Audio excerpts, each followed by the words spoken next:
the Plantagenets and the 100 Years' War. Chapter 1. Introduction to the Plantagenets. The history of the Plantagenets begins not in England but on the European continent. The family, which would later determine the fate of England, has its roots in the French region of Anjou, in the west of what is now France.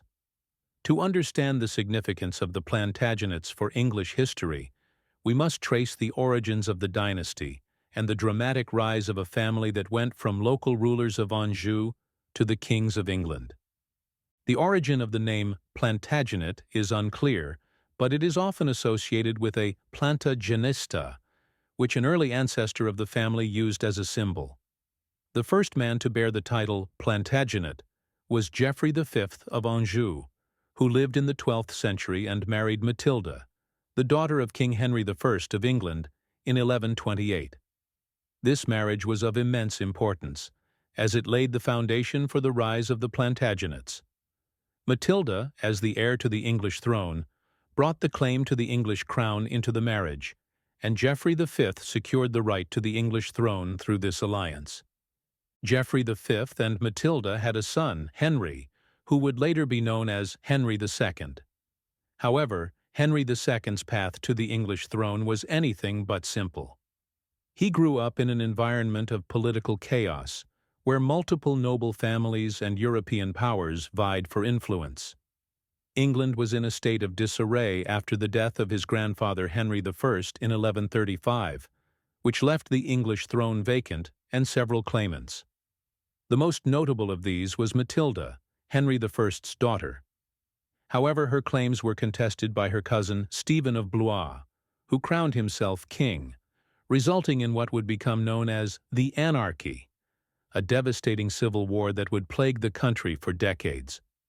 During this chaotic conflict, Henry II inherited vast territories both in England and France. He inherited the Duchy of Anjou after the death of his father Geoffrey V, and he also gained control of the Duchy of Normandy through his mother, who was the daughter of King Henry I. Even more significant was his marriage to Eleanor of Aquitaine in 1152, which secured for him the possession of a massive area in southwestern France, extending from Brittany to Gascony. These inherited territories created a vast contiguous empire stretching from Scotland in the north to Spain in the south. This territory became known as the Plantagenet Empire and dramatically altered the political landscape of Europe. But Henry II was not only the heir to a vast territory, he was also a highly ambitious and capable politician. Upon becoming King of England in 1154, Henry immediately set about consolidating his power. He had to ensure that he was recognized by the English barons as the legitimate ruler of the country. The Civil War had resulted in the barons building their own feudal estates and private armies, which significantly weakened royal authority. Henry II masterfully neutralized these barons by either disarming them or incorporating them into his alliances through strategic marriages. A pivotal moment in Henry's consolidation of power was the introduction of the common law reforms. By creating a centralized system of justice that applied throughout England, Henry not only solidified his control over the land, but also gained the trust of the population. The common law helped standardize the various regional legal practices, stabilizing the country and promoting unity. Another significant event in Henry's reign was his conflict with Thomas Becket, the Archbishop of Canterbury. Henry sought to bring the church under royal control by introducing laws that allowed the crown to oversee the clergy. Becket, known for his religious reforms, opposed these efforts. The dispute ended tragically with Becket's murder in 1170, further heightening tensions between the church and the crown. Despite the conflict with Becket, Henry II was able to secure his rule and continued to expand his influence both in England and France. While Henry II laid the foundation for the power of the Plantagenets in England, the true legacy of his reign was far more complex. Henry's children, including Richard the Lionheart and John without Land, would go on to shape British history in their own ways. However, Henry II left England in a stronger position than ever before, and his political and legal reforms were groundbreaking. The Plantagenet dynasty's rule in England was characterized by an intense drive for expansion and power.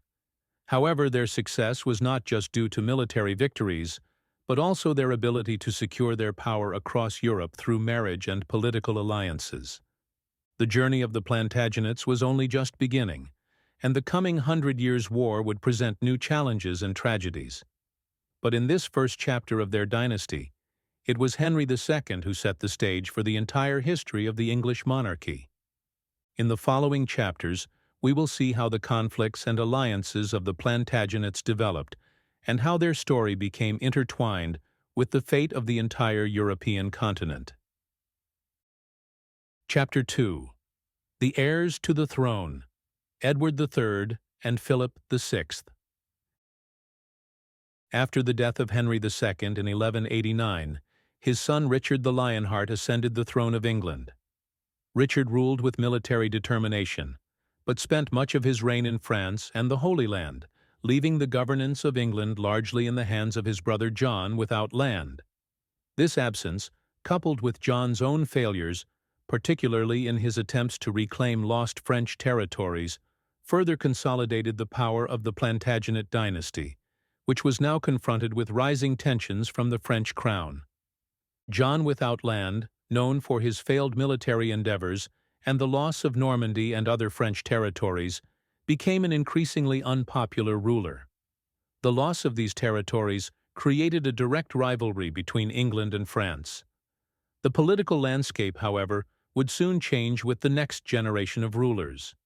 In 1327, Edward III, son of Edward II and grandson of Philip IV of France, claimed the English throne. Edward, a man of deep ambition, firmly believed that his lineage through his mother, Isabella of France, daughter of Philip IV, gave him the right to the French crown. But the French throne was in a very different political situation at that time. When Charles IV of France died in 1328 without a male heir, the French throne was claimed by Philip VI of Valois, a relative of Charles IV. This decision was a significant blow to Edward III, who believed that through his mother, he was the rightful heir to the throne of France. For Edward, this was not merely a dynastic dispute, but an opportunity to strengthen English influence in Europe and gain control over the French kingdom. Philip VI of Valois, who ascended the French throne, faced a different set of challenges.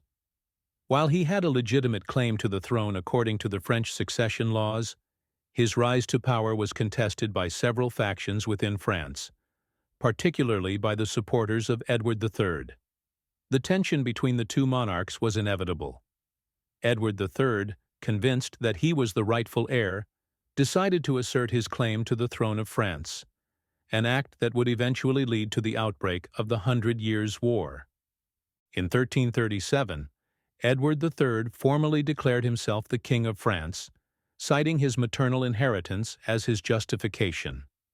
Philip VI, determined to defend his throne, confiscated English-controlled territories in southwestern France, particularly Guyenne. This escalation marked the formal beginning of the 100 Years' War. Edward, now committed to his claim, began to prepare for military action to defend his right and expand his influence in France. Philip VI, however, was not prepared for the growing military threat posed by Edward.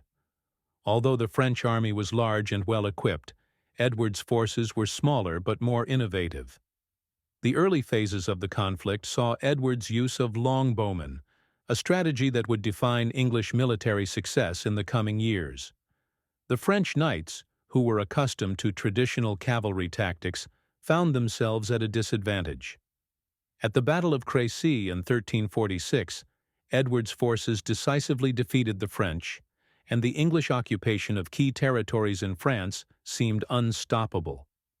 The rivalry between Edward III and Philip VI was not merely a personal contest, but a contest for power, prestige, and control over European dominance.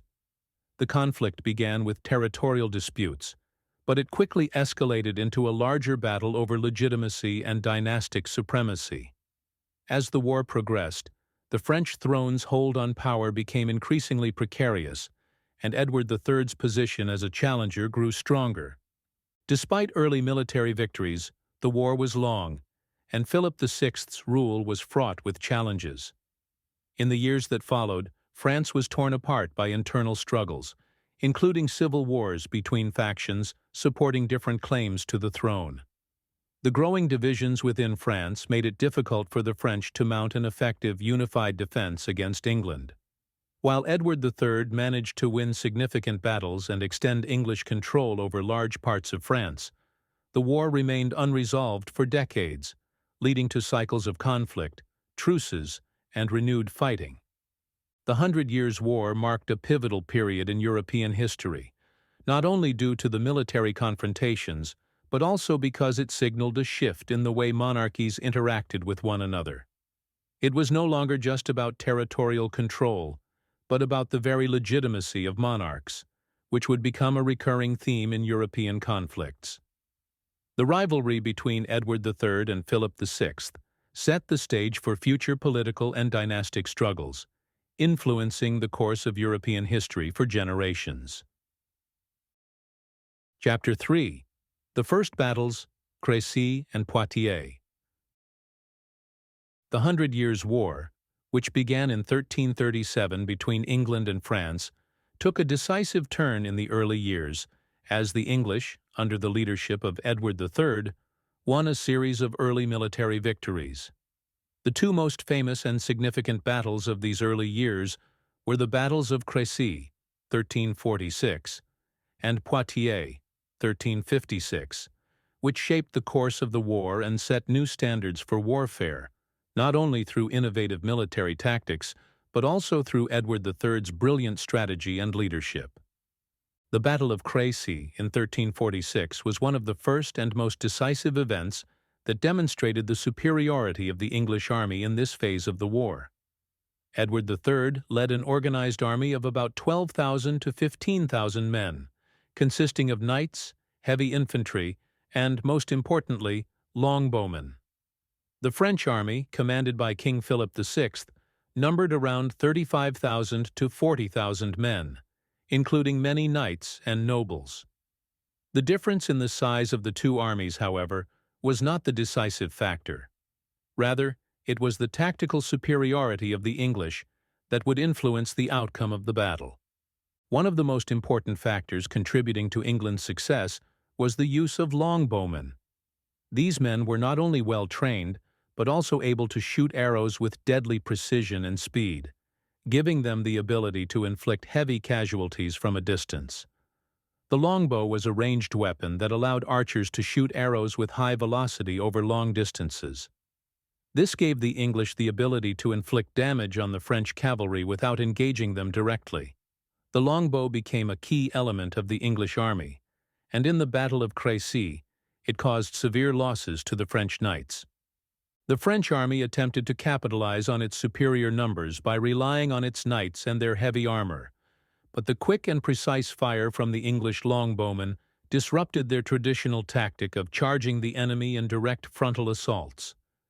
The French knights were unable to gain ground due to the relentless fire from the English archers, and their attempts to push forward were hampered by the heavy, muddy terrain. Despite several attempts to break the English lines, Philip VI was forced to retreat. The battle ended in a decisive victory for Edward III, with many high-ranking French nobles and knights killed.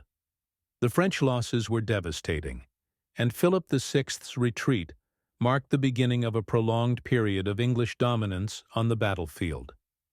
10 years after the defeat at Crecy, the next great English victory occurred at Poitiers in 1356. This battle would prove to be just as significant as Crecy, though this time it was led by Edward's son, the Black Prince. The Black Prince, known for his military prowess and leadership, commanded a much smaller army, approximately 6,000 men, against a much larger French force of over 20,000 men. The Black Prince had decided to march deep into French territory, prompting a massive reaction from Philip VI's son, the Dauphin, who led the French army in an effort to crush the English. The Black Prince, however, employed brilliant tactics to win the battle.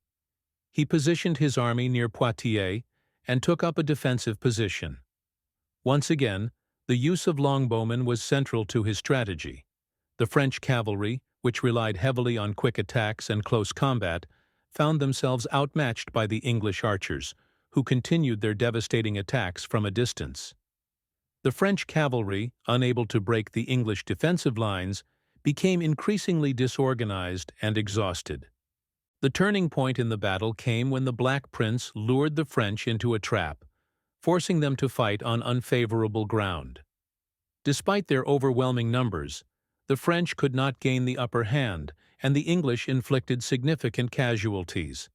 In the end, the French were decisively defeated, and the French king, John II, was captured by the Black Prince. The capture of the French king not only demoralized the French army, but also had a profound impact on the political situation. The English, having taken their king prisoner, gained a significant advantage in negotiations, and the French were forced to agree to a humiliating truce. The victory at Poitiers, like that at Crécy, was not just a military success, but a demonstration of the effectiveness of English tactics and the role of longbowmen in warfare. The Black Prince's leadership and strategic genius contributed significantly to the outcome of the battle, and his ability to use terrain and positioning to his advantage was a hallmark of his command. These early victories in the 100 Years' War marked the height of English military power and demonstrated that the traditional methods of warfare, relying on heavy cavalry and knights, were being increasingly outmatched by new tactics. The English longbowmen, with their speed, range, and devastating impact, would go on to become a defining feature of English warfare in the conflict.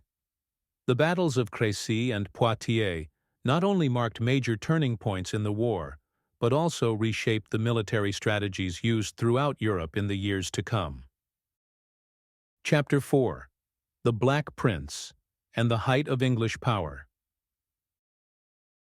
Edward, the eldest son of Edward III, later became known as the Black Prince, a title that reflected both the fear he instilled in his enemies and his legendary reputation as a military leader.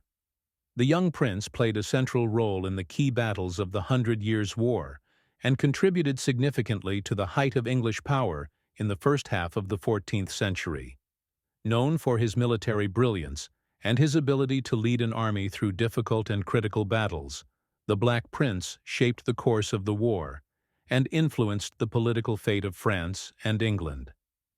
Edward was born in 1330 and grew up under the influence of his father, Edward III, who left a lasting impression on English history as a war leader and strategic thinker. From an early age, Edward demonstrated a remarkable military talent. The Black Prince became famous for his military achievements during the critical battles of Crecy, 1346, and Poitiers, 1356, where he played a pivotal role in the latter battle. The importance of these battles lay not only in the English victories, but also in the way Edward revolutionized warfare. The Battle of Poitiers in 1356 was another major chapter in the Black Prince's military success.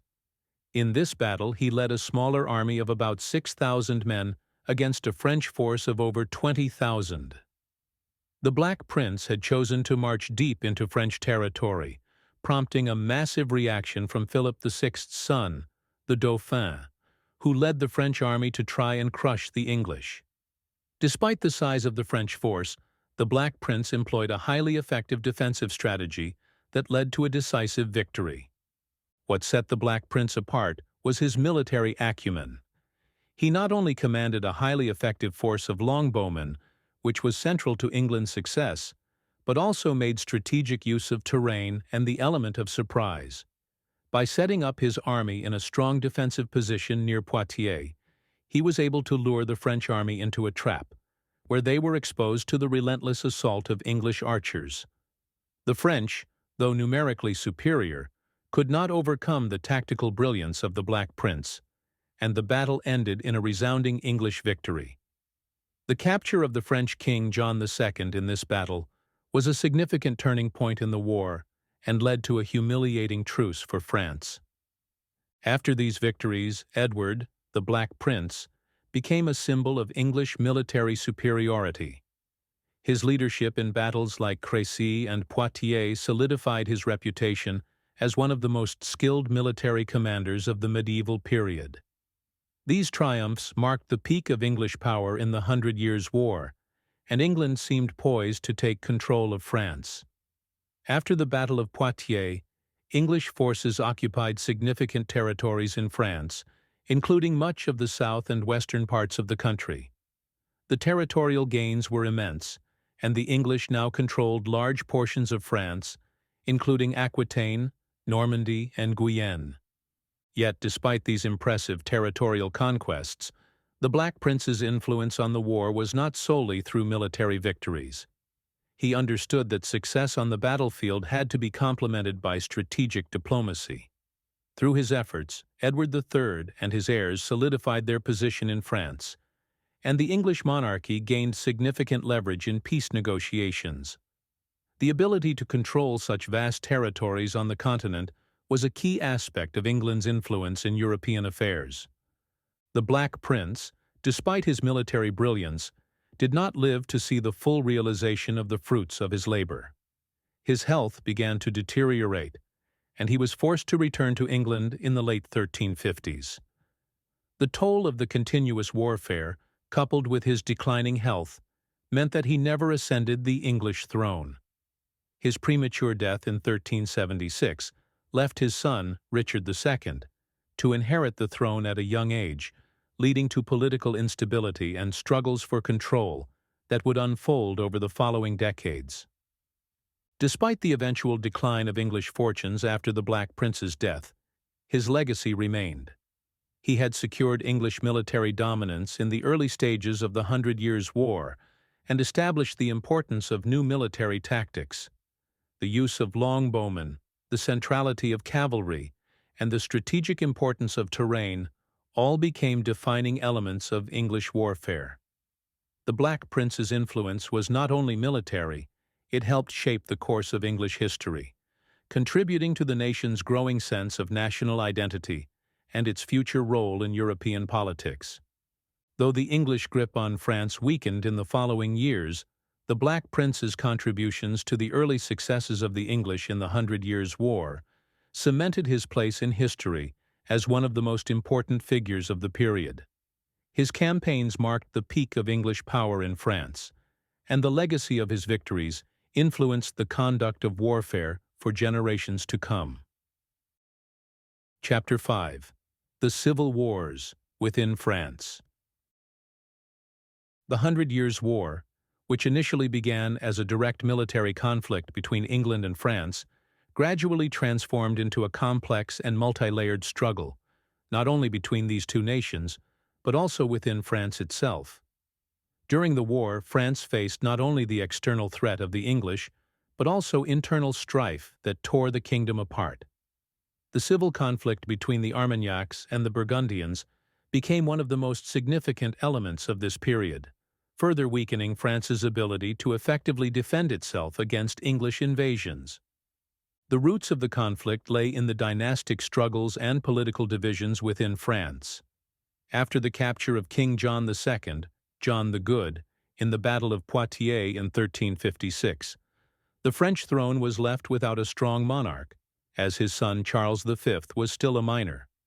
The French monarchy was caught in a complex web of alliances and rivalries between powerful noble families, many of whom vied for control of the kingdom. In the absence of a strong central authority, the French nobility found themselves embroiled in a bitter struggle for power, one that would lead to a destructive internal conflict. The two main factions that emerged from these struggles were the Armagnacs and the Burgundians. The Armagnacs were led by Bernard VII, the Count of Armagnac, and represented the faction that sought to support the king's lineage and maintain the power of the French crown. They were allied with the Dauphin Charles, who was positioned as the future king of France. The Burgundians, led by the powerful Duke of Burgundy, John the Fearless, initially aligned themselves with the French monarchy, but later broke off to form their own faction, seeking to extend their own influence and power within the French court. The conflict between these two factions escalated into violent confrontations that destabilized the French kingdom. The Armagnacs and Burgundians engaged in a series of brutal battles for control of key cities and territories, further fragmenting France's ability to resist the English.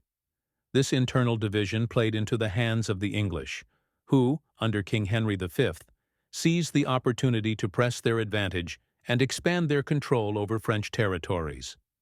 The civil war between the Armagnacs and the Burgundians had serious consequences for France's ability to mount a united defense against the English. As the French nobility fought amongst themselves, England's military position in France continued to strengthen. The Battle of Agincourt in 1415, one of the most famous English victories in the war, further demonstrated the debilitating effects of France's internal divisions. The English, led by Henry V, decisively defeated a much larger French force, and the subsequent Treaty of Troyes in 1420 resulted in the recognition of Henry V as the heir to the French throne, severely weakening the legitimacy of the French monarchy. The internal conflict within France, particularly the animosity between the Armagnacs and the Burgundians, also had profound social and economic consequences. Towns and villages that had once been strongholds of resistance to the English were divided along factional lines, and the constant warfare wreaked havoc on the population. Agriculture, trade, and industry were disrupted, and the social fabric of the country was torn apart. The French peasantry, already suffering from the effects of the war, were caught in the crossfire of these internal struggles, further contributing to the widespread suffering. The Burgundians at one point allied themselves with the English, recognizing the advantage of supporting the English in their struggle against the Armagnacs. This alliance, however, was not to last. After the assassination of John the Fearless in 1419, the Burgundian faction became more independent and sought to align itself with Charles VII, who had succeeded his father, Charles VI, as King of France. This shift in allegiance ultimately helped strengthen the French position against the English. The civil wars within France continued to hamper the kingdom's ability to respond effectively to the external English threat. While the French monarchy struggled to regain control over its territories, the English continued to exploit France's internal divisions. However, despite these challenges, France was not without hope. The eventual rise of figures like Joan of Arc, who inspired the French forces and led them to key victories, signaled the beginning of a shift in the tide of the war. Joan's efforts, along with the eventual unification of the Armagnac and Burgundian factions, would pave the way for France's resurgence in the latter stages of the Hundred Years' War. The long-lasting effects of the civil wars within France were far-reaching. The country emerged from the Hundred Years' War with a deeply fractured political structure, but also with the groundwork laid for the establishment of a more centralized and powerful monarchy. The experience of internal division and external threats led to a rethinking of how France should be governed, and a determination to avoid such civil strife in the future. The consequences of the Armagnac-Burgundian conflict shaped the political landscape of France for years to come, and set the stage for future dynastic struggles. The civil wars within France, therefore, were not just a side effect of the Hundred Years' War. They were a crucial factor in the ultimate outcome of the conflict. They weakened the French ability to resist the English, yet they also served as a catalyst for the eventual unification and strengthening of the French state under the leadership of Charles VII. This internal strife, while devastating, played a pivotal role in shaping the future of France, and its lessons would influence the country's political development for centuries. Chapter 6. The Role of Joan of Arc. In the midst of the devastating and prolonged Hundred Years' War, when France was politically fragmented and its morale was at an all-time low, a young woman emerged who would have a profound impact on the course of the conflict. Joan of Arc, a simple peasant girl from Domremy, rose to fame with remarkable speed and an almost mythical status when she became one of the central figures in French military leadership in the early 1420s. Her ascent began at a time when France was still reeling from English occupation and internal division, and hope for a decisive victory seemed increasingly distant. Yet Joan, inspired by visions and a belief that she was divinely chosen, would change the fate of her country. Joan grew up in a devout Catholic household and began having visions from a young age, which she interpreted as divine messages. She believed that God had chosen her to lead France to victory and to ensure the rightful heir, the Dauphin Charles, later Charles VII, was crowned as King of France. In a time when France was politically unstable and militarily outmatched, Joan appeared as a supernatural figure offering a spark of hope. She traveled to Charles VII to offer her support, and although many at the French court were initially skeptical, she was eventually granted the opportunity to prove herself. Joan, with a following of loyal supporters, set out to relieve Orléans, one of the last major cities under French control but besieged by the English. The siege of Orléans was a critical turning point in the war, as the city represented not only a military stronghold but also a symbol of France's resistance. Losing Orléans would likely mean the complete collapse of French defense against England. However, Joan of Arc would provide the crucial spark that inspired the French forces to achieve a miraculous victory. The Battle of Orléans, which took place in 1429, marked a dramatic shift in the war. Joan entered the French army and quickly took on a leading role, not only due to her tactical brilliance, but also because of her unwavering determination, faith, and inspirational leadership. Her presence alone brought a sense of unity and courage to the French troops, who had previously been demoralized by years of setbacks and defeat. The French army, now galvanized by Joan's leadership, won a series of victories, culminating in the lifting of the siege of Orléans. This victory was not just a military triumph, but also a moral one. Joan became the symbol of France's resurgence and the personification of the nation's fight for independence. The victory at Orléans revitalized the French cause and led to the coronation of Charles VII in Reims, a move that legitimized his rule and strengthened his position as the rightful king of France. Joan of Arc's role in Charles' coronation was pivotal. Her leadership in bringing hope and unity to a fractured country, and her success in ensuring the coronation of the Dauphin, gave France the momentum it needed to reclaim its sovereignty. Joan of Arc was not only a military leader but also a powerful symbol of divine intervention. Her belief in her divine mission resonated deeply with both the French army and the people.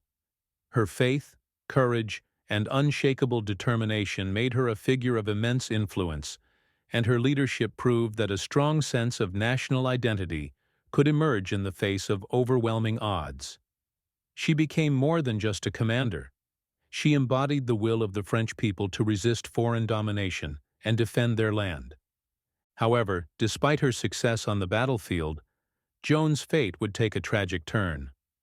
During a campaign in 1430, she was captured by the Burgundians, who were allied with the English.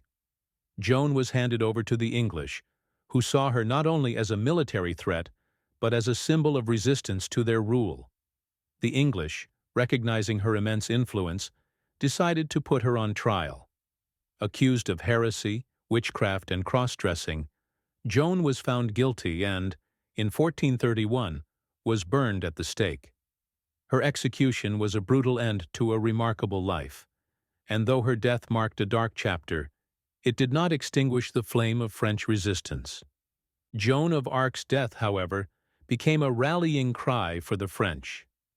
Her martyrdom strengthened the resolve of the French people and inspired further military success.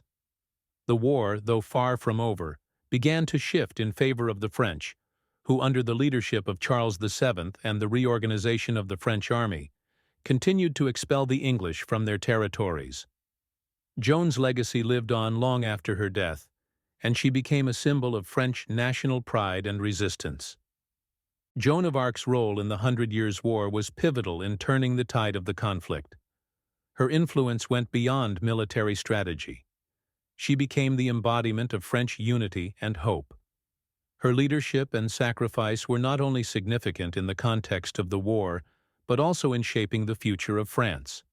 She was later canonized as a saint by the Catholic Church in 1920, cementing her place as one of the most iconic figures in both French history and world history. The impact of Joan of Arc on the Hundred Years' War cannot be overstated. Her leadership brought a new spirit to the French resistance. Her victory at Orléans became a turning point in the war, and her martyrdom fueled a renewed sense of national identity. Joan of Arc's legacy continues to inspire and remains an enduring symbol of courage, faith, and patriotism. Chapter 7. The End of the War, the Negotiations, and the Peace of Plantagenets. After more than a century of devastating conflict, the Hundred Years' War finally came to a close in the mid-15th century. The prolonged war had left both England and France exhausted, with the economic, social, and political consequences of the conflict continuing to resonate long after the final battles. Despite the significant military successes of both sides at various points, the war ended not with a dramatic military victory, but through negotiations and the signing of a peace treaty, the Peace of Plantagenets. The final years of the war had seen France gradually pushing back the English forces. The recovery of French territories, particularly after the resurgence under King Charles VII, marked a turning point in the conflict. By the time of the Peace of Plantagenets in 1475, France had regained much of the land that had been lost to the English, including the critical regions of Normandy and Aquitaine. England, on the other hand, had grown weary from decades of warfare and the financial strain of supporting its military campaigns on French soil. The political instability in England, particularly after the death of Edward III, and the internal strife of the War of the Roses, further complicated any efforts to continue the war. The negotiations that led to the Peace of Plantagenets took place in the town of Plantagenet, located in northern France, in 1475. The key figures in the negotiations were King Edward IV of England and King Louis XI of France. Edward, having ascended to the English throne after a turbulent period in English history, was eager to bring an end to the war that had drained England's resources and destabilized the kingdom. Louis XI, having secured his own grip on the French throne after years of internal struggles, sought to end the conflict and focus on consolidating his power at home. The Peace of Plantagenets was not merely a ceasefire, it was a treaty that marked the formal end of hostilities between the two nations. In the treaty, both sides agreed to several important points, with the primary focus being the cessation of hostilities and the establishment of a more stable relationship between England and France. A key provision of the treaty was the payment of a substantial annual sum from France to England, which was intended to compensate England for the costs incurred during the war. In exchange, England agreed to renounce its claims to the French throne and to cease further military engagement in France.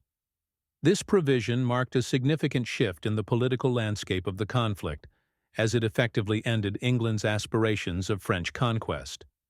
While the treaty officially ended the fighting, the consequences for England were significant. The loss of English-held territories in France was confirmed, and the English crown, which had once laid claim to vast parts of the French kingdom, was forced to abandon its ambitions of further expansion into France. The Treaty of Plantagenet solidified the division of the two kingdoms and brought an end to the centuries-long rivalry over the French throne. For England, the end of the war meant the loss of the imperial dreams that had driven English foreign policy for generations, but it also allowed the kingdom to turn its focus inward, dealing with its own internal conflicts. For France, the treaty marked the end of the English threat. The restoration of French sovereignty over much of the kingdom had been completed, and the central authority of the French crown was solidified.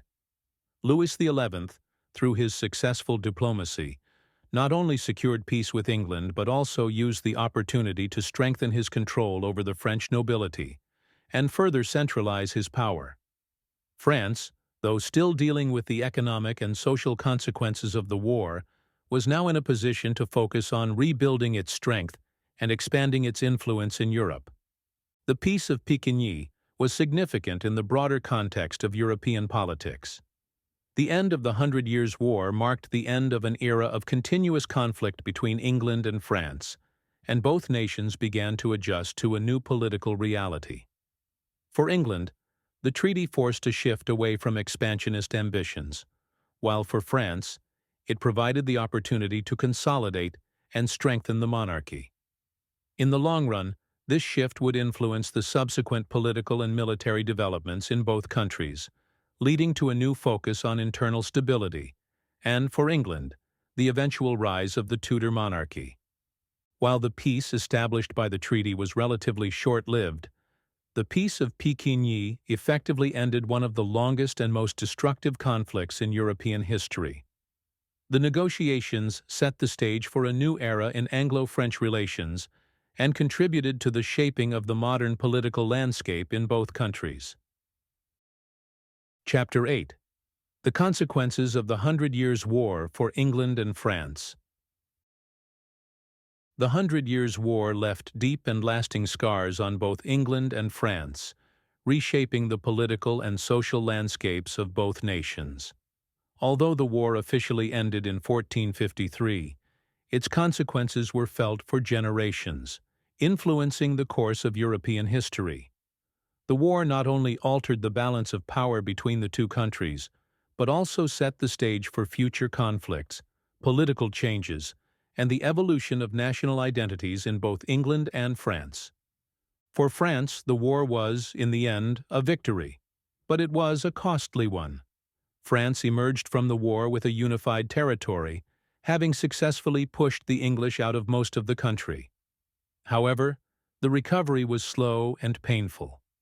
The war had devastated much of the French countryside, with cities and villages burned, farms abandoned, and populations decimated by both the battles and the famine that followed.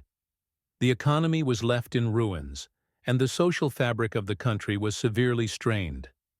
Despite these challenges, the war also brought about a sense of national unity. The French had rallied behind the idea of a united kingdom, and the victory in the war, particularly with the help of figures like Joan of Arc, had instilled a strong sense of patriotism and collective identity. The French monarchy, under the leadership of Charles VII, emerged from the war stronger and more centralized, with the king's authority over his nobles significantly increased. The experience of the war and the unifying effect it had on the French people would contribute to the development of a strong, centralized state that would shape the future of France. In England, however, the consequences of the war were far more destabilizing. The loss of the vast territories in France, including the once important Duchy of Guyenne, was a severe blow to English power and pride. The long years of war had drained the kingdom's resources, and the financial burden had left the English economy in shambles. The war had been incredibly expensive, and the English crown struggled to finance its military campaigns. In the wake of the war, the English monarchy was forced to raise taxes and borrow heavily, further straining the relationship between the crown and the nobility. The loss of French territories also marked the end of England's aspirations of expanding its influence on the continent. With the French kingdom united under Charles VII, England had no choice but to abandon its ambitions of controlling French lands. This loss, compounded by the financial burden of the war, led to a crisis in English politics. The impact of the war was particularly felt in the English court. The loss of French territories triggered a period of political instability, which eventually culminated in the Wars of the Roses.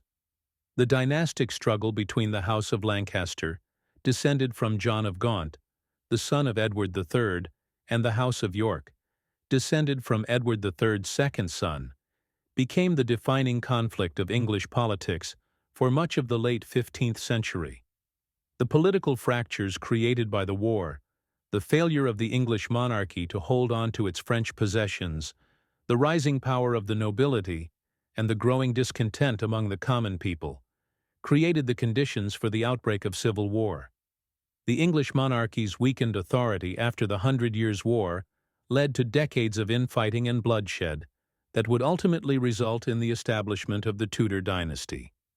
Beyond the political implications, the war also had a profound impact on military tactics and the social structure of both nations. The long years of fighting led to the development of new military strategies, particularly the use of the longbow, which had proven so effective for the English in battles like Crécy and Agincourt.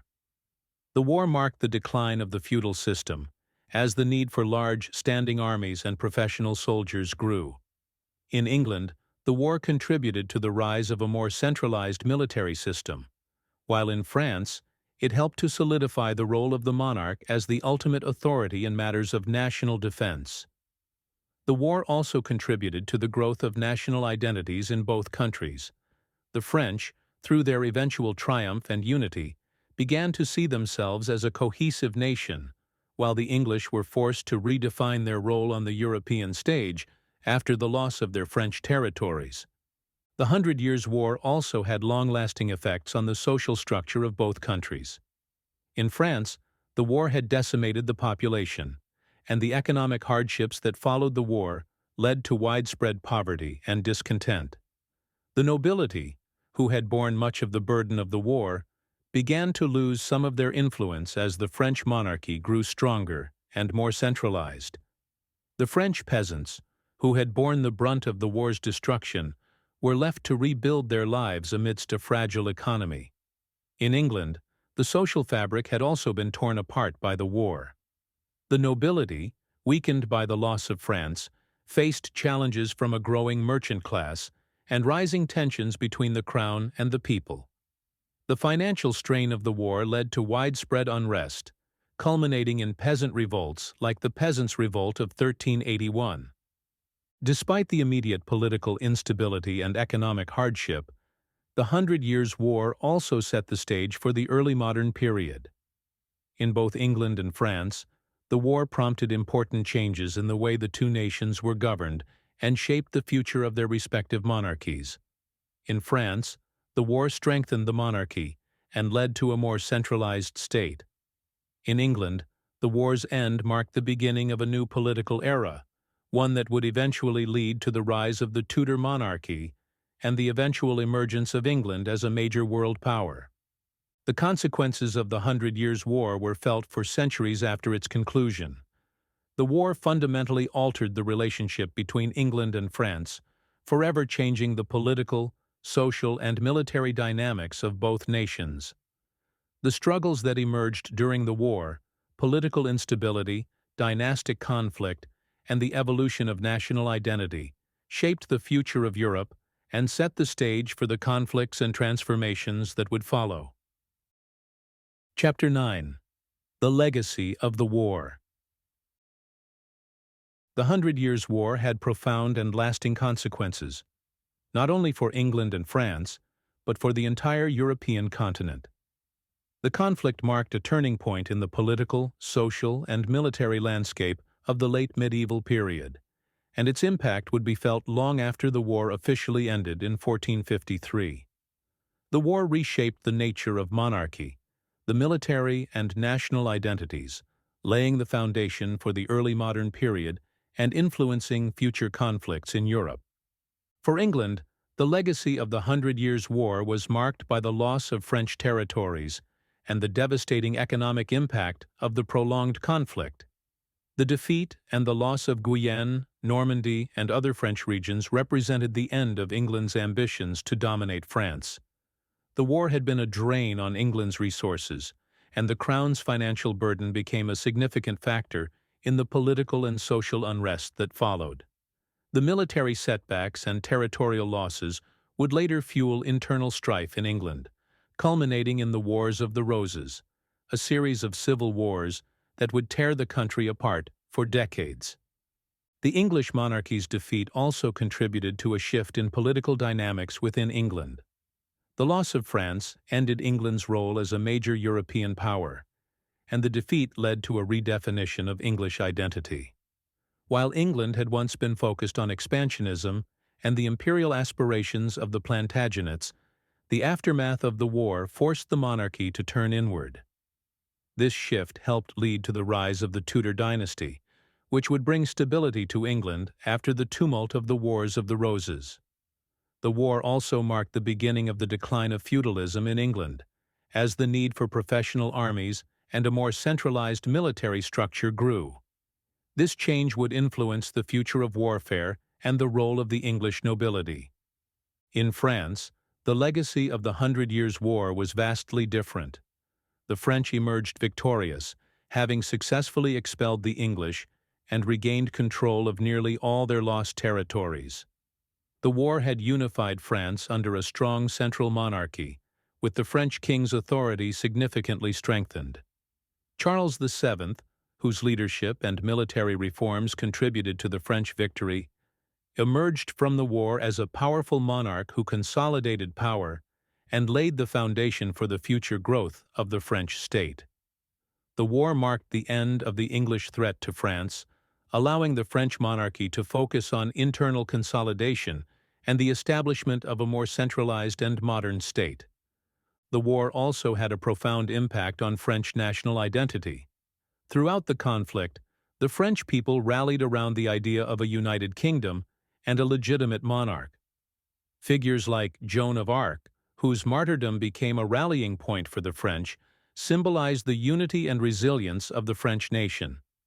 Her role in the war's outcome had a lasting cultural and symbolic impact, and she became a national hero whose influence would be felt for centuries.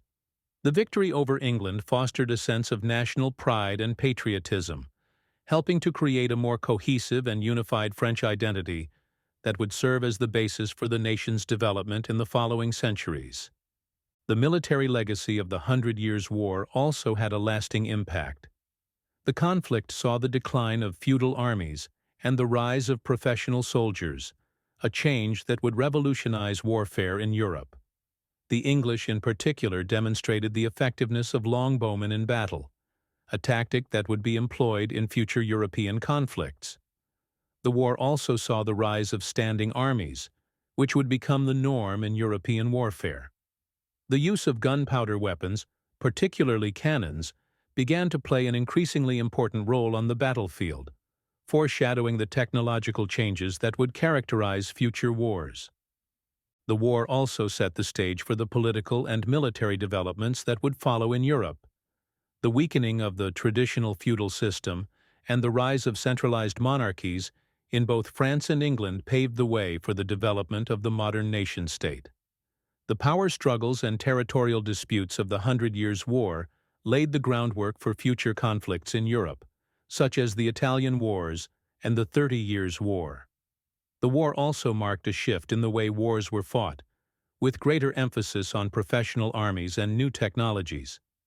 In terms of social impact, the war had a profound effect on the populations of both countries. The toll of the conflict was felt most acutely by the common people, who suffered from the destruction of towns and villages, the loss of life, and the economic hardship that accompanied the war.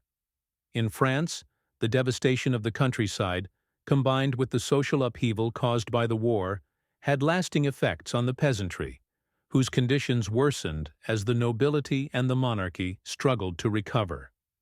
In England, the war's aftermath contributed to a growing discontent among the lower classes, which would later manifest in revolts, like the Peasants' Revolt of 1381.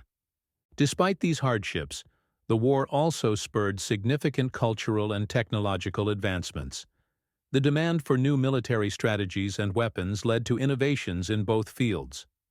The printing press, which would play a key role in the spread of knowledge and ideas during the Renaissance, began to see wider use toward the end of the war, and the increased centralization of power in both England and France contributed to the rise of administrative institutions and the development of more sophisticated government structures. The legacy of the Hundred Years' War was not confined to the immediate aftermath of the conflict. It continued to shape European politics, society, and culture long after the final peace treaties were signed. The war helped define the nature of modern warfare, the structure of European monarchies, and the evolving sense of national identity that would continue to develop in both England and France. Ultimately, the Hundred Years' War was a defining event in European history. Its consequences reshaped the political landscape of the continent, laid the groundwork for future conflicts, and influenced the development of modern states. The war's legacy would resonate for centuries, leaving an indelible mark on the nations that fought it. Chapter 10. The Significance of the Hundred Years' War.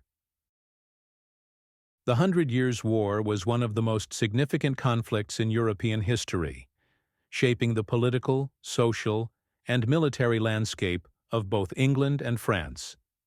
Its long duration, spanning from 1337 to 1453, meant that the war was not only a military struggle, but also a battle for national identity, royal legitimacy, and territorial control. The consequences of the war were profound and far-reaching, influencing the course of history long after the final treaties were signed. For both England and France, the war left an indelible mark on their national identities. For France, the war was a struggle for survival, and its eventual victory was seen as a triumph of national unity. The early years of the war had been marked by division and suffering, but figures like Joan of Arc helped unite the French people behind their king, Charles VII, and restore French sovereignty. The war ultimately solidified the concept of a unified French state and a centralized monarchy. While the war's toll on France was immense, it also laid the foundation for the country's future strength and unity. The sense of national pride that emerged from the conflict became a defining characteristic of French identity and helped shape the development of the French state in the centuries to come. For England, the consequences were more complex. The loss of French territories, including Guyenne and Normandy, marked the end of England's aspirations for imperial control over France. The war had been a costly and draining conflict, both financially and militarily, and the English monarchy was left to grapple with the consequences of defeat. The war's impact on England's internal politics was also significant, as the loss of France and the financial strain it caused contributed to the political instability that would later culminate in the Wars of the Roses. The conflict between the rival factions of the House of Lancaster and the House of York would dominate English politics for decades, as both sides sought to claim the throne. The Hundred Years' War thus set the stage for future dynastic struggles within England, altering the trajectory of the nation's political development. In addition to the immediate political consequences, the Hundred Years' War also had a profound impact on military tactics and the development of warfare in Europe.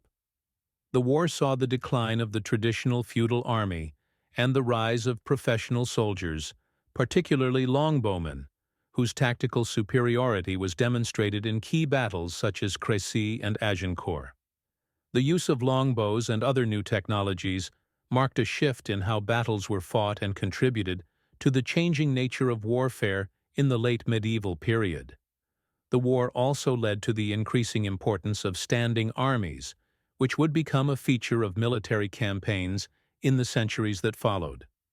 The war's social consequences were also significant. Both England and France suffered from the economic and demographic toll of the conflict. The war devastated large parts of the countryside, leading to famine, depopulation, and widespread poverty. The hardships faced by the common people contributed to social unrest, particularly in England, where the Peasants' Revolt of 1381 was a direct response to the social and economic inequalities exacerbated by the war. In France, the war's impact on the peasantry was equally severe, with large parts of the population forced to endure the ravages of battle, occupation, and famine. Yet, despite these hardships, the war also fostered a sense of national unity and resilience, particularly in France, where the French monarchy emerged stronger and more centralized. The Hundred Years' War also had important cultural and intellectual effects. The long conflict, with its shifting alliances and constant battles, forced both England and France to reconsider their ideas of nationhood, kingship, and loyalty. The war helped foster the development of a more cohesive and centralized state in France, and it contributed to the rise of professional diplomacy and statecraft in both countries. The war also had a lasting impact on literature, as the epic tales of heroes like Joan of Arc, the Black Prince, and other figures became central to the national narratives of both nations. Perhaps the most enduring legacy of the Hundred Years' War was its impact on European politics. The war marked the end of the feudal system in both England and France and laid the foundation for the rise of the modern nation-state.